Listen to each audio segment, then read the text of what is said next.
You're taking a live look here at the Nassau County Courthouse as we are on verdict watch. Right this minute, jurors are deliberating in the case against Kimberly Kessler for the murder of a Nassau County woman some 3.5 years ago. Thank you for being with us here at 12:30. I'm Katie Jeffries. And I'm Lewis Turner. All right, here are the three big things you need to know right now as far as that trial is concerned. The morning's closing arguments wrapped up before 11. Jurors have been given the option of considering charges ranging up top at premeditated murder, down below to a manslaughter. But one key piece of evidence remains missing. Police have not been able to find the remains of the victim, Jolene Cummings. She was last seen alive Mother's Day weekend of 2018.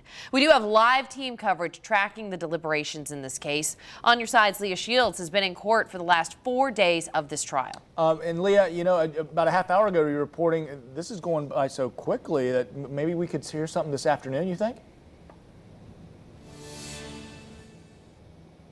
Yes, there's definitely a chance we could hear something this afternoon. Of course, it's somewhat speculation to say that, but this case has moved by so quickly. So the jury is deliberating, and of course, we'll be on standby. We have Kaylee Tracy on standby as well on this verdict watch. But a lot of the talk around here is that it could be in just a few hours. And today, the closing argument's a completely different beast than what we've heard the last few days, because this is really when both sides get to tell a story. And up on the third floor, if you can imagine, just 2 rows of Jolene Cummings' family, including her mother, being comforted as the state's story went like this. They say that Kessler murdered Cummings and disposed of her body by cutting her up with an electric knife.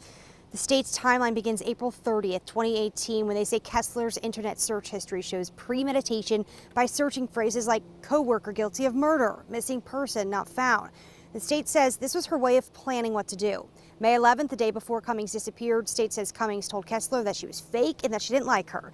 The next day, the state broke down the case nearly hour by hour, describing Kessler as a person who had made up her mind to murder. And then over the next 2 days, when the salon was closed, cleaning up the mess. Then on May 16th, 4 days later, evidence shows an internet search on Kessler's phone for, quote, Jolene Cummings, no body, no crime. Is it her that's using the phone? Who is she talking to? What is she watching? What is she listening to? Some murder mystery podcast, that sort of thing. I submit that any one of us could have Google searches, web searches, cherry-picked from our phone or our computer, taken out of context. She wasn't a concerned coworker searching for updates on the case. She was a murderer on the run. So what is the motive, and where is Jolene Cummings' body? Well, the prosecution says we may never have those answers. However, that's not really up to the jury to have that information. All they have to decide is, did a crime happen and did the defendant do it? In Nassau County, Leah Shields, First Coast News, on your side. All right, Leah, great information there. We'll check in with you as we need. And specifically, remember that app. Download it. You can follow along with what happened in court today.